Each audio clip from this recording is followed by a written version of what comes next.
Business owners, you need to get the word out. Are you looking for brand exposure, business expansion, looking for new clients, hiring remotely for staff positions, or hiring new employees to open additional offices? Are you looking to advertise new projects, start business partnerships, or seeking new business opportunities? Do you need to highlight new upgrades, features, or products? Promote up-and-coming events, seminars, classes, or celebrate business anniversaries and achievements with the world? Now's the time to get your commercial featured on my show. Send me an email for package pricing, and let's grow and expand your business together. How my journey began. It's graduation time. Family is very important to me, including my puppies. The Marine Corps played a huge role in my life and allowed me to be ambitious, inspiring, a mentor, and achieve all of my goals.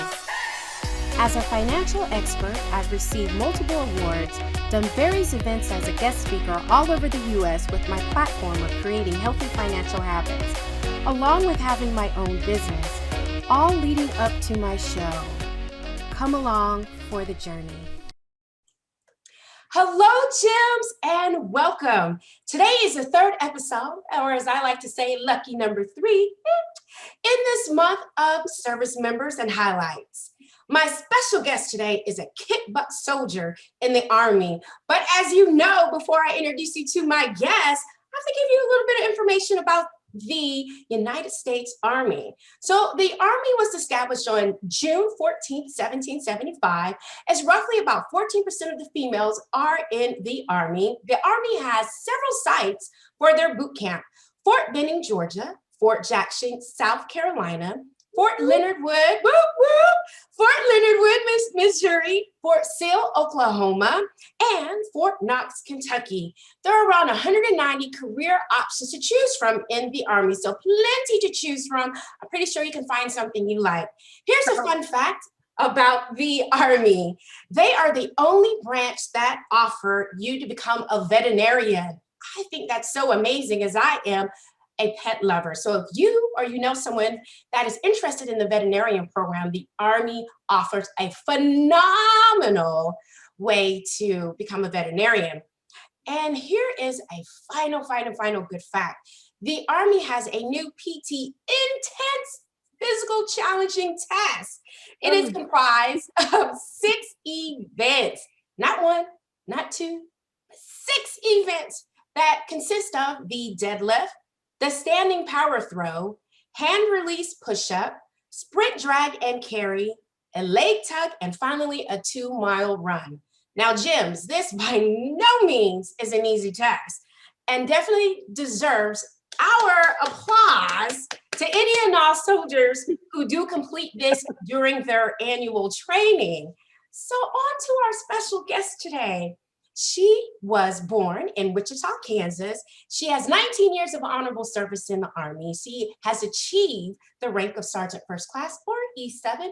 Her occupation is Human Resources NCO, or Non-Commissioned Officer, and she currently resides in Omaha, Nebraska.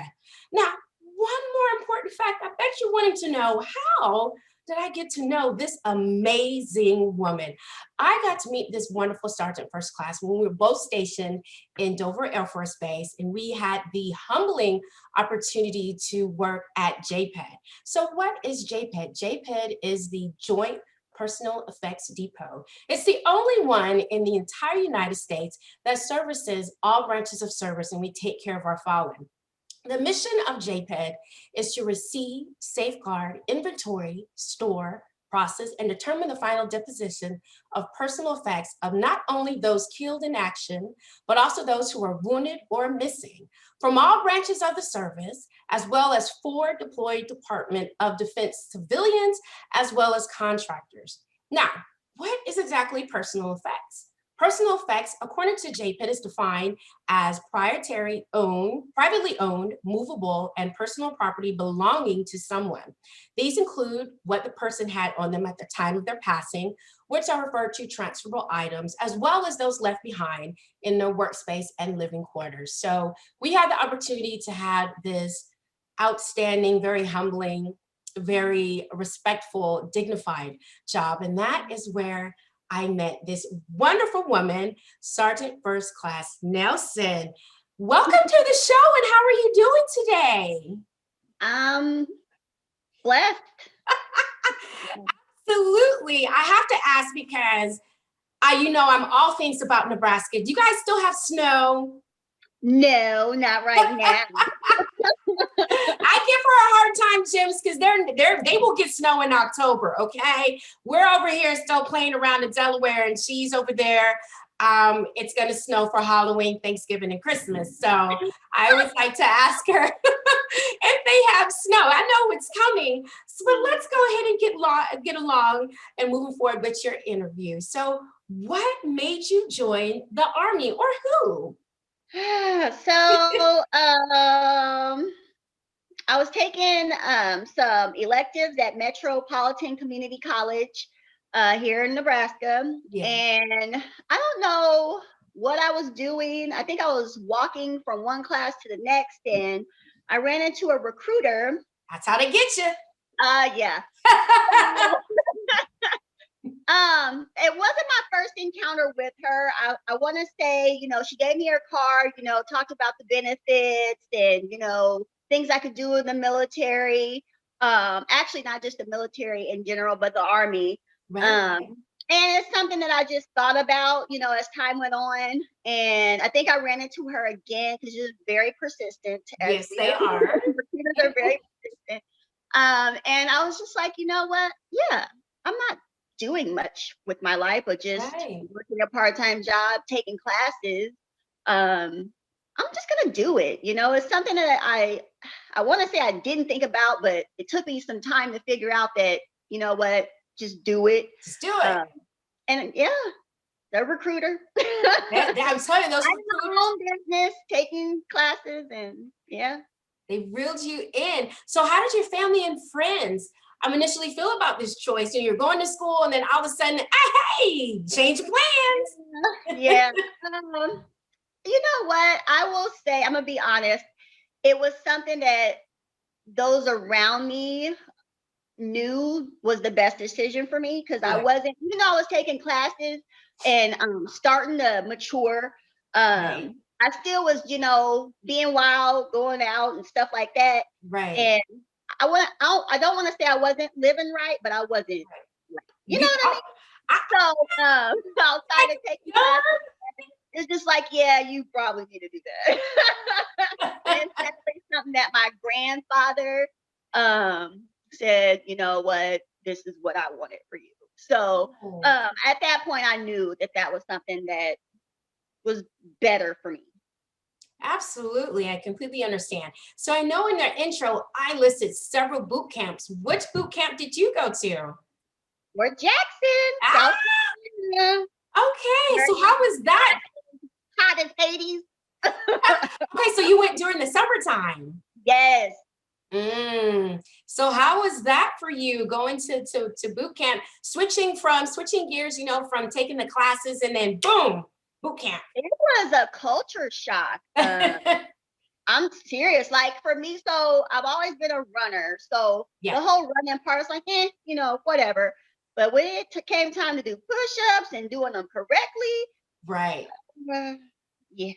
And just being around people from just all over the place, and it was a culture shock, but it was something that definitely allowed me to learn to adapt and adjust. But it was definitely just not something I would have ever expected. And mind you, my hair was like fire engine red at the time. I always said if I ran into my recruiter again, I would be like, you could have warned me. So you went to boot camp with the fire red? Yes, my hair was red. My goodness. That just goes to show how wild I was, because I was in this hair coloring phase. So yeah, at the time when I met the recruiter, my hair was bright red. I went to take the ASVAB, my hair was bright red. At no point in time, you might want to, and it didn't even occur to me. Of course not. until day one of basic that somebody was like, "Is that a moving target?" You know, across the field. I'm like, talking to me? He was talking to me, and I just ran to the PX, grabbed a box of hair coloring, got chewed out for coloring my own hair. But yeah, it was it was So for the gyms who don't know any type of basic training, no matter the branch of service, red hair is not acceptable. Just want to let you know, red hair. I don't care if you want to join any branch, it's just not acceptable. And that's why they were making fun of her and saying that she was a moving target and she definitely had to go and change it. So if you're thinking about that, she gave you guys a really good tip. If you have any other hair color that is not natural to your complexion, you might just want to just take that little bit of advice she just gave you and go ahead and change it before you go to boot camp, unless you just want the ultimate experience. Yeah, don't go for the ultimate. So awesome. So you went ahead, you joined the Army. So now you're getting paid on the 1st and the 15th. What was the first fun item that you bought yourself after recruit training and after now you are in the Army? What was your first item? Oh man. Anything that you maybe have splurged on? I would say, to be honest with you, it had to have been my basic and AIT swag, to be honest with you. Because that's the first thing they push on you, you know, when you're done, you've made it. It's like, here's your company. I was Bravo company, so it's Bravo everything, you know, sweatshirt with matching sweatpants, you name it. So that's just definitely something that a lot of people are proud to have, you know, once they're done and they purchase it. So it wasn't a very pricey item, but that was like the first one thing that I bought that was just like, yeah, you know, I did it. Right. You know, everyone does it. I did it. You know, you graduate and you're like, I need some type of remembrance. You can only do boot camp one time. You know, one time. We don't need to do it anymore. Right. So you buy it all. So completely understand why you went. You went Bravo company, you know, to full force ahead to go ahead and get that. So being in the Army, have you found yourself being financially secure, you know, now that you're there? I think it just depends on the person, the circumstances. So for me as a reservist, I can't say that being a reservist keeps me financially stable. I think, you know, there's always going to be different circumstance, like I said, but it depends on where you're at in your civilian career, where it could be beneficial. It's like an extra source of income. Yes. So with that being said, yeah, I would say it keeps me stable, but I would attribute that just to being, you know, in the reserves. It does have its perks, you know, when you your 2 weeks or month out of the year. Or your orders. Yeah, definitely. It comes in handy. Like a little nest egg, save it. Save your money, people. Save it. You said it, guys. Save your money. Yes. But yeah, it definitely has its perks. But I wouldn't attribute, you know, that to saying that, you know, the Army itself keeps me financially stable. You also have to have, you know, a good, stable civilian job, which I've been blessed to have. But as you move up, you know, even in that field, it does become more beneficial. Absolutely. So she touched on a few different things. So our wonderful Sergeant First Class Nelson is a reservist. So she also has a civilian career. She's able to kind of maneuver back and forth through the both of those. So when I met her, she was on orders for a year, right? Yes. Well, not for a year. So I was an individual augmentee. So I was just pretty much responsible for myself. So rather than drill 1 weekend a month and do my 2 weeks at random, I just did it all in 1 month, which again, excuse me, it can be a plus or a minus because a lot of people don't think about the what if, you know. So if you're going from getting paid one weekend a month or every month, to not, and just saying, okay, I gotta wait for this month, get it out the way, you get paid at the back end. It's definitely different. So Right. for me, the first year you met me, that was my first experience being a IMA soldier. Right. Um, I did love getting it done and out of the way, but Right. again, there's those things you don't think about that, can end you in different circumstances, Right. especially with having to pay your own room and board, stuff like that. Right. It's different. It's definitely different. And I want everyone to know you have to weigh your pros and cons when you do this. So for Definitely. her, I'm pretty sure she sat down and weighed it. Is this financially beneficial not only to me, Mhm. but those that she's responsible for, her family?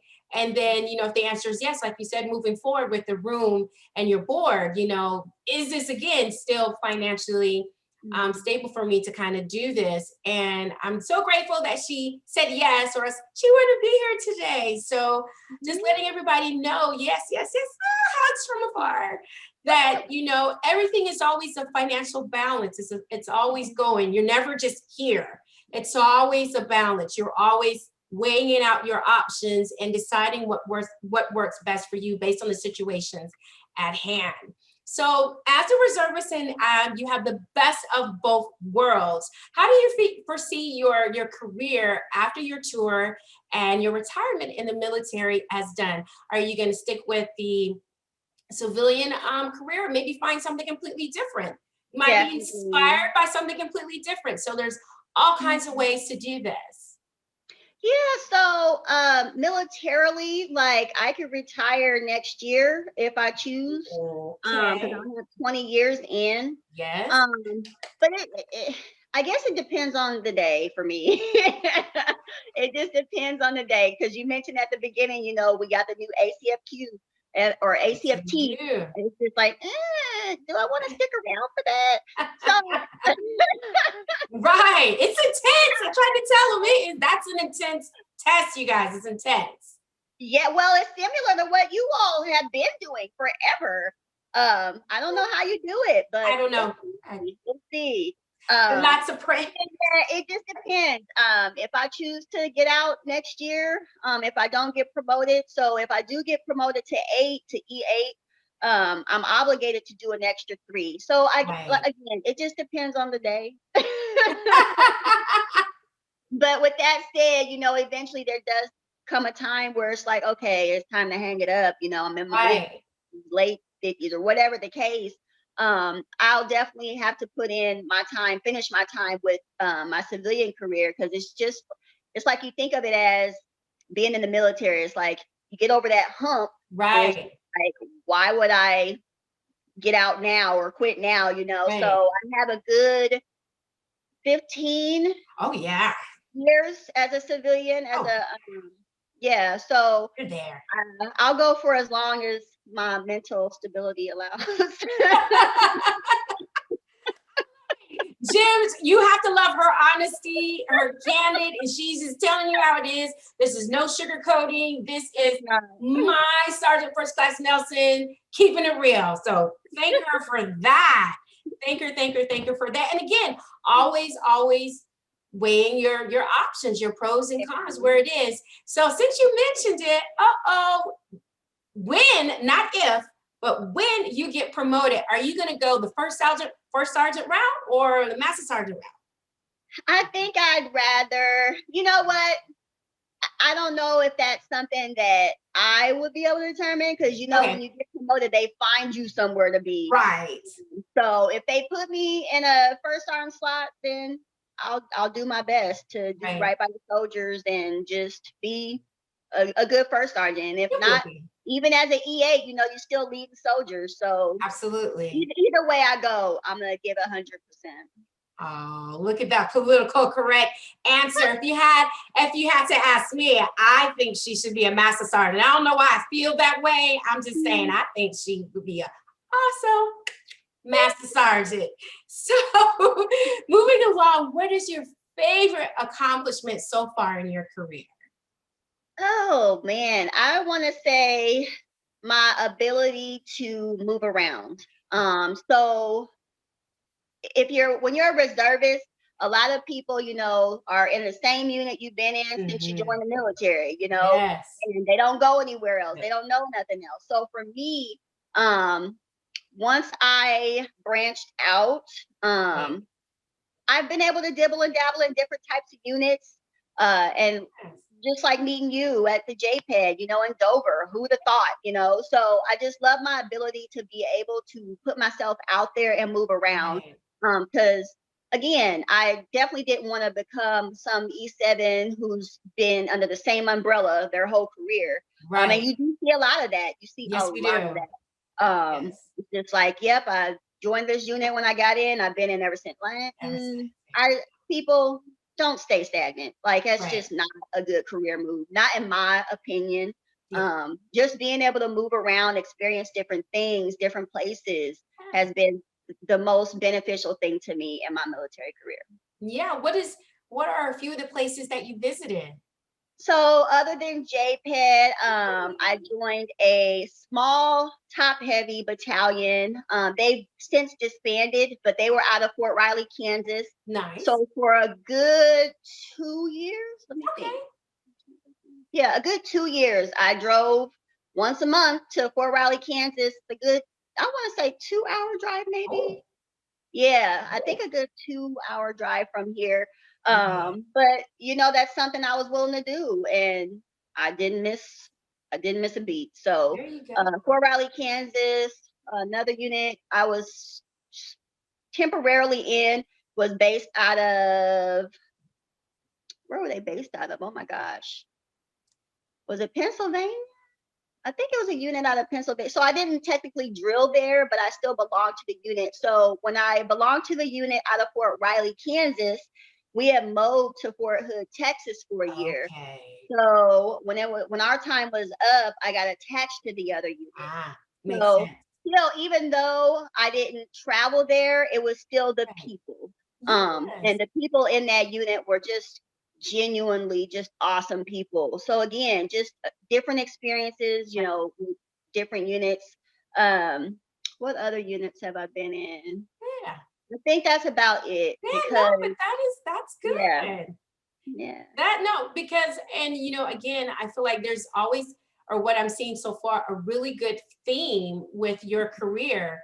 Opportunity presents itself and you say, you know what, this is opportunity to travel. This is opportunity for me to meet Yeah. more people. And Jim, she drove 2 hours to do that and never missed a drill. So I don't want to hear none of this. I can't drive 45 minutes. I'm running late. I don't feel Mind you, in good. the winter too now, even in the winter, I had to be at Battle Assembly. Right. So no excuses. Zero excuses. She said zero excuses. So love that about you. You're making those waves. You're being a mentor. You're not only just showing, but doing those things that we always strive to tell other your soldiers to do. Hey, get out there, see more of it, and you can now see that you've done that. So, Mhm. what is one motivational tip that you would tell someone thinking about joining the Army? Now, we already discussed the hair, so we got it with the hair, but what other motivational tips would you give them? Um, just be mentally prepared. Don't think you're gonna jump into this and it's gonna be a piece of cake. It is Ooh, what you make of it. yes. So if you go in a hothead, a hard head, or whatever, and you think that's the same mentality you're gonna keep, Oh, no. no, no. Because Oh, I they'll will say, yank on that top out. of my red hair, I did have an attitude, and it took a long time for me to get that adjusted. So, Adjusted. adjusted. So, it is what you make of it. Just go in with a positive attitude, Yes. not I'm gonna go in, get this done, and just do me or Right. whatever. No, just think of ways that you could give back, or things that you could do to impact somebody else. Right. Because again, you're gonna be meeting people from Yes. all over, different opinions, different mindsets. Just be open minded. Be open-minded. I love that. Be open-minded, be impactful, be positive, be patient, and be willing to learn. Hmm. I love it. Those are all wonderful tips Thank you for sharing that with me. And speaking of being impactful, this is also the month of November where we have Thanksgiving. I also wanted to tell my gems a little bit about being thankful and being gratitude. So just with, just going through that time, we went through a lot with the pandemic this year, and it's in November and we're still going, but we have been blessed beyond belief to, just get this far. So along with good health, family, and shelter, what are some of the things that you're most thankful for? I want to say my faith. Um, Even though I've always had a strong connection with Christ, Yes. um, not until I joined a church, Mhm. Greater Bethel Apostolic, uh, Shout out. um, and I got saved and was filled with the Holy Ghost. I think Yeah. that came right on time because I literally got baptized last December. Yeah, last Okay. December, and I feel like it was right on time. Yes. 'Cause it's through my faith that I've been able to stay positive and Yes. just not fall into the negative stuff. Not falling into the negative stuff, and Mm. faith is one of those things that if you're using it, it helps keep you grounded. It helps Yeah, keeps that definitely. nice foundation that when you do find yourself, maybe mentally all over the place because this was a rough year financially, mentally, spiritually, Mhm. in so many ways, people lost their jobs. But if you're able to kind of connect to that faith and take that deep breath, it can Yes, kind of, yeah. yes, give you back that, okay, as they say, if you have faith the size of a mustard seed. I don't know if people know how small that is. Yes. Yes, it's tiny, guys. It's tiny, tiny. That, God will get you through those things. So awesome. If you could give a non-cash item to anyone, what would it be and who would you give it to? Oh gosh, a non-cash item? Yeah. Yep, yep. Hmm. I would probably give them an invitation to join my church or at least come experience my church to someone that whose spirit I could feel. You know what I mean? Some Yes, I people do. you can just feel their spirit. Yeah. So if it's just somebody that I know or can sense is going through something, you know what? You should tune in to the live stream from my church on Yes, Sunday. no. I love that. And what's the name of your church again? Greater Bethel Apostolic. I love that. And the gift of insight, the gift of education, and the gift of peace and calmness is irreplaceable. So I know maybe not everyone is on the same spiritual timeline or of the same faith, but just being open and just listening to her church, you never know what good, as I call them, good nuggets, good pieces of information that you may pick up. And believe it or not, it's just that one time you may need to hear it from True. somebody else that's going to impact you in a way that you're like, I never thought of it in that way. So thank you always for sharing that with me. And one final thought: what is one act of kindness that you plan on doing before the end of the year? Uh, Act of kindness. I think continuing to give to people that I see are in need. And Yes. sometimes I'm sorry, it is monetary. Right. But I'm just gonna keep doing that. Whether it's giving to a shelter, some old Yeah. clothes, coats or whatever. I'm just gonna keep doing that. And I like that, the act of kindness, the selflessness that goes along with that. It really shows, who you are, and giving back to your community and giving to those around you. It's just that speaks volumes. So spread that act of kindness throughout, not just this year. I know that's what the question was, but I'm pretty sure you sound like you're going to be doing it well into 2021. So Yeah.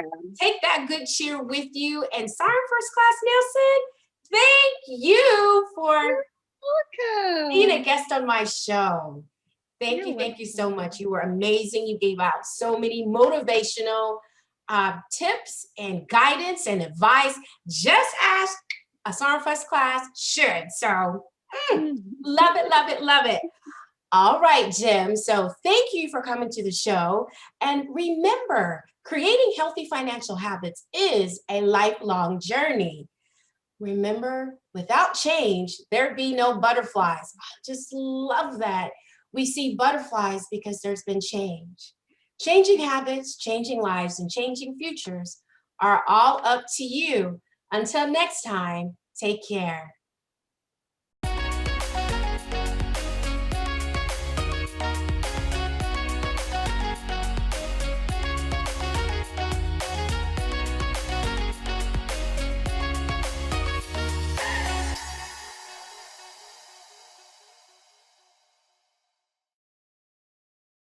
And what else?